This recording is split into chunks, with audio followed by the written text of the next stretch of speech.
Hello दोस्तों, GS solution 96 channel पे एक बार फिर से आपका स्वागत है। क्वेश्चंस 12th है, 12 टोटल क्वेश्चन है। इनमें तीनों सब्जेक्ट आज से स्टार्ट किए हैं। पहले जो लाते थे वो स्पेशल फिजिक्स का लाते थे, लेकिन आज से कुछ परिवर्तन लाए हैं। इसमें टोटल 12 क्वेश्चंस है और तीनों सब्जेक्ट फिजिक्स, केमिस्ट्री और बायो, और इसके बारे में देखेंगे। सभी क्वेश्चंस को ध्यानपूर्वक पढ़ेंगे और अच्छे से समझेंगे और एक एक क्वेश्चंस का डिटेल एक्सप्लेनेशन करेंगे ताकि आपको कहीं कोई दिक्कत ना हो। ठीक, 12th क्वेश्चन है, देख लीजिए अच्छे से। अब देखिए, अब इसमें पहला क्वेश्चन कह रहा है कि निम्न में किस का वैज्ञानिक नाम फाइकस कैरिका है। निम्न में किसका वैज्ञानिक नाम फाइकस कैरिका है। ऑप्शन कह रहा है कि अंजीर, आम, खरबूज, तरबूज। तो इसका आंसर हो जाएगा अंजीर। ठीक, अंजीर का वैज्ञानिक नाम फाइकस कैरिका है। आम का तो जानते ही होंगे, मैग्नीफेरा इंडिका। और खरबूज का होता है कुकुरमिस मैलो। और तरबूज का होता है साइट्रस बुल्गेरिया।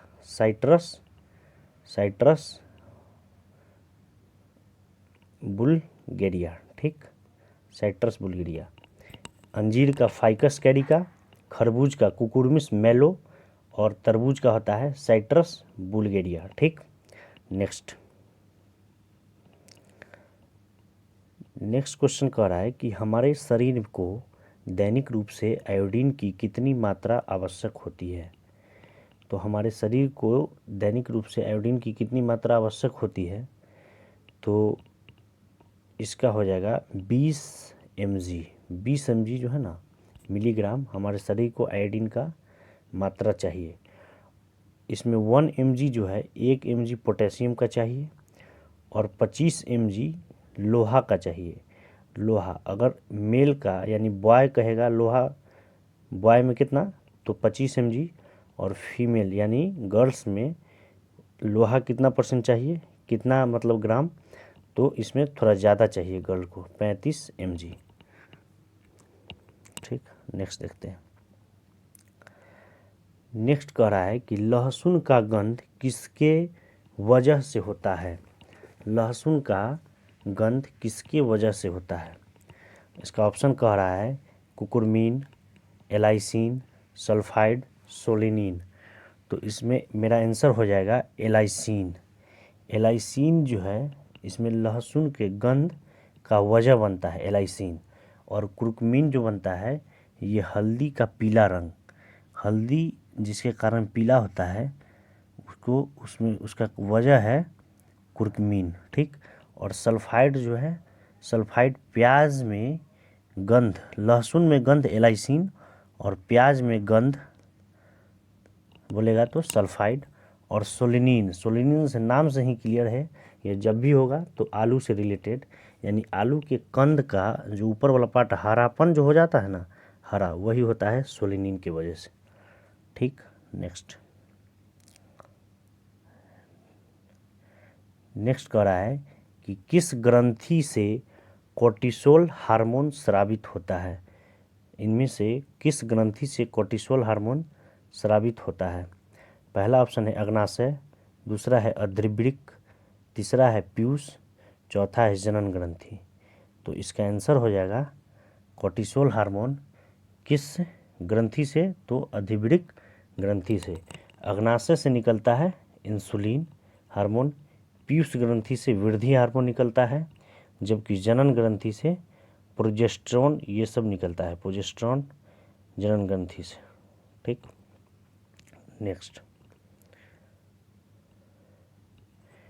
नेक्स्ट कह रहा है कि अणु शब्द किस वैज्ञानिक के द्वारा दिया गया है। अणु मतलब मोल वर्ड जो है ना, किस वैज्ञानिक के दिया गया, किस वैज्ञानिक के द्वारा, यानी कि group of element is called atom and group of compound is called mole. यानी कि तत्वों के समूह को परमाणु और यौगिक के समूह को अणु। अब इसमें अणु आ गया है, तो अणु शब्द किस वैज्ञानिक के द्वारा दिया गया उसके बारे में।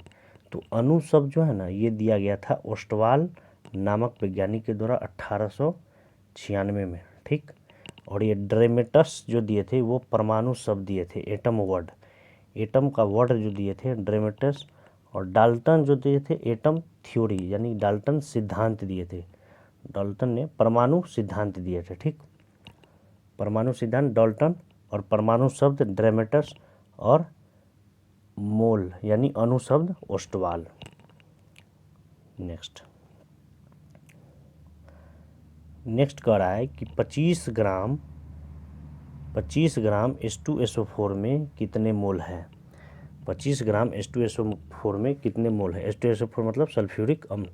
तो इसमें देखिए मोल की संख्या निकालना होगा। मोल की संख्या निकालने के लिए क्या करते हैं कि जो दिया गया भार होता है, यानी दिया गया भार बटा में अनुभार, ठीक। यानी जितना भार दिया गया है उसको लिखेंगे ऊपर, और जिसका निकालना है उसका टोटल का अनुभार लिख के ऐड करके उससे डिवाइड कर देंगे। जैसे देखिए इसमें कह रहा है कि दिया गया भार कितना है, दिया गया भार 25 ग्राम है, और H2SO4 का हमको क्या निकालना है, अनुभार। तो हाइड्रोजन का अनुभार कितना होता है, 1, इसमें 2 है तो 1 × 2।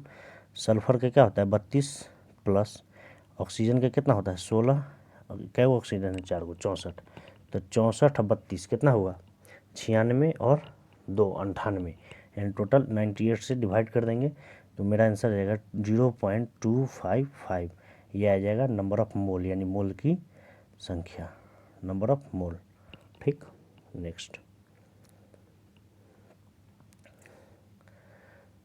नेक्स्ट कह रहा है कि प्लांक नियतांक का बीमा बताइए, यानी कि डायमेंशन ऑफ प्लांक कांस्टेंट, ठीक।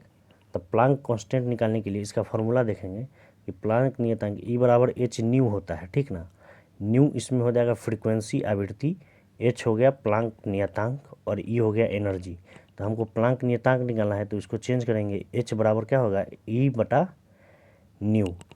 अब देखिए E होता है एनर्जी, एनर्जी का हम बताए थे कि होता है ml2, पीछे वाला वीडियो में देख लीजिएगा उसमें बता दिए थे ml2 T-2, और न्यू यानी कि न्यू का होता है T-1।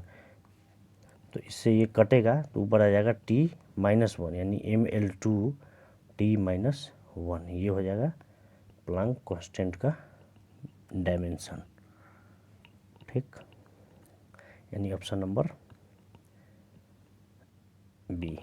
अब देखिए ml2 T-2 बता ही दिए थे, किसका है, ये एनर्जी का है।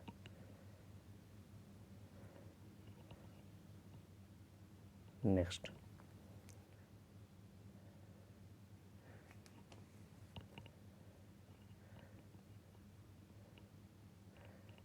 कह रहा है कि अधिक गतिज ऊर्जा वाले इलेक्ट्रॉन की कठोर धातु जैसे टंगस्टन इत्यादि पर टकराने के बाद कौन सी किरण उत्पन्न होती है।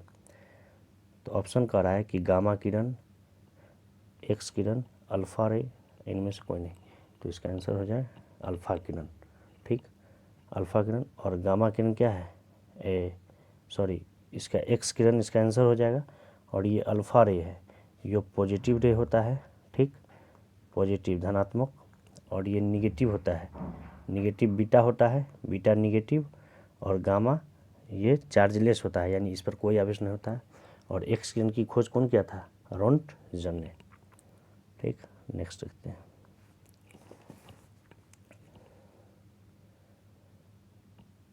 नेक्स्ट कह रहा है कि किस तरंग में श्रृंग एवं गर्त का निर्माण होता है। तो तरंग 2 प्रकार का होता है, एक होता है अनुप्रस्थ और अनुदैर्घ्य। तो इसमें कह रहा है कि किस तरंग में श्रृंग और गर्त का निर्माण होता है। तो अनुदैर्घ्य और अनुप्रस्थ में अंतर ये है कि जब भी अनुदैर्घ्य होगा तो उसका तरंग जो चलने की दिशा होगा वो पैरेलल होगा, यानी समानांतर। अनुदैर्घ्य में समानांतर क्रम में चलेगा, ठीक ना, अनुदैर्घ्य, और अनुप्रस्थ चलेगा लंबवत, ठीक है ना। तो जब भी ये लंबवत चलेगा अनुप्रस्थ तरंग, तो इसमें श्रृंग और गर्त का निर्माण होगा, यानी ऊपर वाला श्रृंग और नीचे वाला गर्त। तो इसलिए इसका आंसर क्या होगा, अनुप्रस्थ तरंग। और इसमें क्या होता है, अनुदैर्घ्य में हो जाता है संपीड़न और विरलन। जिसे अनुप्रस्थ में श्रृंग और ग्रथ होता है, और उसमें तो इसी तरह अनुदैर्ध्य में होता है संपीड़न एवं विरलन। क्वेश्चन पूछेगा कि किस तरंग में संपीड़न और विरलन का निर्माण होता है, तो अनुदैर्ध्य, और किस तरंग में श्रृंग और गर्त का निर्माण होता है, तो अनुप्रस्थ।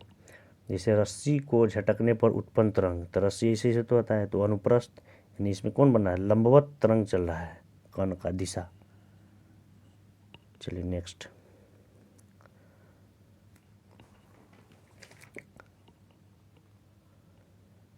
नेक्स्ट कह रहा है कि कांच का अपवर्तनांक कितना होता है, कांच का अपवर्तनांक कितना होता है।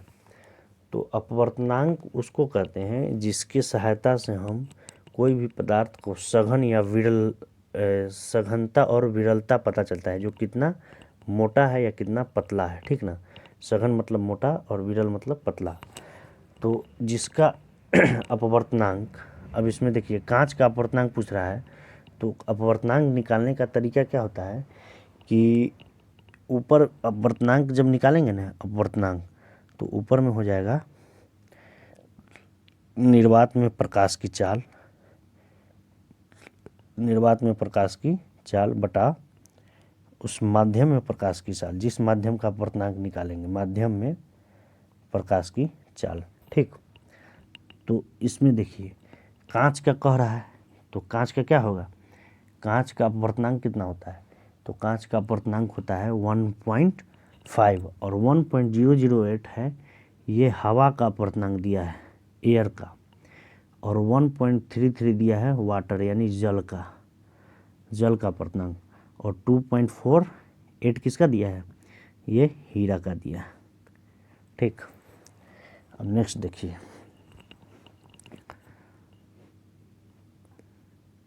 नेक्स्ट ये मतलब लाइट चैप्टर से है, न्यूमेरिकल है इसमें, और बहुत अच्छा से इसको बताते हैं। जैसे देखिए कह रहा है कि यदि कोई वस्तु 5 सेंटीमीटर वक्रता त्रिज्या वाले उत्तल दर्पण से 10 सेंटीमीटर दूर रखी गई है, तो इसका प्रतिबिंब कितना दूर बनेगा। क्वेश्चन पढ़ेंगे तो उसके शब्द पर ध्यान करेंगे। 5 सेंटीमीटर वक्रता त्रिज्या वाले उत्तल दर्पण, उत्तल दर्पण का फोकस दूरी पॉजिटिव होता है यानी धनात्मक, जबकि अवतल दर्पण का फोकस दूरी ऋणात्मक होता है। तो अब तो यहाँ फोकस दूरी दिया नहीं है, तो फोकस दूरी निकालेंगे। तो फोकस दूरी क्या होता है कि फोकस दूरी जो होता है ना, फोकस दूरी वो वक्रता त्रिज्या का आधी होता है, यानी r बराबर 2f या f बराबर r/2। तो वक्रता त्रिज्या r का वैल्यू दे दिया कितना 5, तो f बराबर क्या होगा 5/2 यानी 2.5, ठीक। अब हम जब दर्पण या लेंस का जब भी हम न्यूमेरिकल बनाएंगे, इसमें 3 चीज़ ध्यान रखना है, पहला u, दूसरा v, तीसरा f, ठीक। अब देखिए एक उत्तल होगा और अवतल, दर्पण की बात कर रहे हैं, तो उत्तल में u तो हमेशा निगेटिव दोनों के लिए, ठीक, और v काल्पनिक सीधा बनेगा तो पॉजिटिव, वास्तविक उल्टा बनेगा तो निगेटिव, और फोकस दूरी उत्तल के लिए पॉजिटिव और अवतल के लिए निगेटिव। तो इसमें मेरा क्वेश्चन कर रहा है उत्तल दर्पण, यानी हमको जब भी लेना है तो f बराबर क्या पॉजिटिव लेना है, तो 2.5 लिख देंगे इसको, और u का मान निगेटिव होता है तो कितना होगा -10 सेंटीमीटर। अब आइए फार्मूला के बारे में, तो मिरर फार्मूला क्या कह रहा है, मिरर फार्मूला होता है 1/v + 1/u बराबर 1/f, ठीक। और लेंस फार्मूला में माइनस हो जाता है 1/v - 1/u = 1/f। तो इसमें दर्पण की चर्चा हो रही है, इसलिए हम मिरर फार्मूला लगेंगे 1/v + 1/u = 1/f। देखिए तो 1/v बराबर + 1/u = 1/f हुआ, उधर कर देंगे चेंज कर देंगे, तो 1/v बराबर 1/f - 1/u। अब देखिए तो 1/f का वैल्यू कितना है 2.5, यानी कि ऊपर नीचे डेसिमल हटाएंगे तो ऊपर 10 आएगा, और माइनस माइनस कितना प्लस, यानी 1/10। तो एलसीएम कितना लेंगे 50, एलसीएम 50, तो ये कितना हो जाएगा 20 + 5 25, 20 + 5 25, तो 1/2 आ गया, 1/v बराबर 1/2, तो इसलिए v बराबर 2 सेंटीमीटर, यानी प्रतिबिंब कितना दूर बनेगा, 2 सेंटीमीटर दूर, 2 सेंटीमीटर के डिस्टेंस पर इसका प्रतिबिंब बनेगा।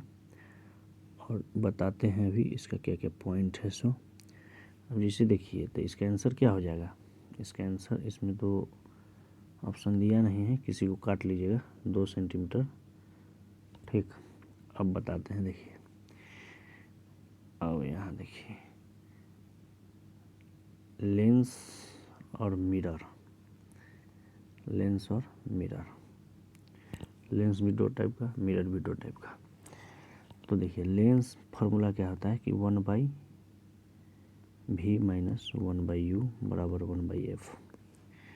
मिरर फार्मूला होता है 1/v plus 1/u equal to 1/f। दोनों याद रखिएगा। v हो गया वस्तु दूरी, सॉरी v प्रतिबिंब दूरी, u हो गया वस्तु दूरी, f हुआ उसका फोकस डिस्टेंस, फोकस दूरी। ठीक, अब इसमें याद रखना है कि v पॉजिटिव निगेटिव हो सकता है, u हमेशा निगेटिव होगा, और f दर्पण पर डिपेंड करेगा कि f कौन किस दर्पण में कैसा उसका चिन्ह होगा। यानी f अगर यानी उत्तल दर्पण पर है तो पॉजिटिव, और अवतल दर्पण है तो निगेटिव। आगे देखिए, आगे कह रहा है कि प्लेटिनम की खोज किस वैज्ञानिक ने किया था। प्लेटिनम की खोज किस वैज्ञानिक ने किया था, Mosley, Newland, Conde, Adams. Platinum की खोज किस वैज्ञानिक ने, तो प्लेटिनम की खोज एडम्स ने किया था। मोस्ले को जानते ही हैं, आधुनिक आवर्त सारणी के पिता मोस्ले। मेंडलीव आवर्त सारणी के और आधुनिक आवर्त कहेगा तो मोस्ले। न्यूलैंड अष्टक नियम आवर्त सारणी से संबंधित है। तो एडम्स में क्या होगा, एडम्स महोदय ने ही प्लेटिनम की खोज की थी। और वाइट गोल्ड किसको कहा जाता है, प्लेटिनम को ही वाइट गोल्ड कहा जाता है। और इसको ही एडम्स कैटलिस्ट यानी उत्प्रेरक कहा जाता है। कहेगा कि इनमें से किसको एडम्स उत्प्रेरक कहते हैं, तो प्लेटिनम को। और 1-2 पॉइंट बता देते हैं कि सबसे कठोर धातु, सबसे हार्डेस्ट मेटल कहेगा तो प्लेटिनम, हार्डेस्ट मेटल प्लेटिनम यानी कठोर धातु। और हार्डेस्ट पदार्थ है मैटर, पदार्थ कहेगा तो हीरा। और भारी धातु ओस्मियम। ठीक है, तो आज के लिए इतना ही, और हमारे चैनल से लगातार जुड़े रहें ताकि हम लोग आपको अच्छे अच्छे कंटेंट प्रोवाइड कराते रहें। शुभ रात्रि, धन्यवाद। अच्छा लगे तो लाइक, शेयर और सब्सक्राइब करते रहिएगा।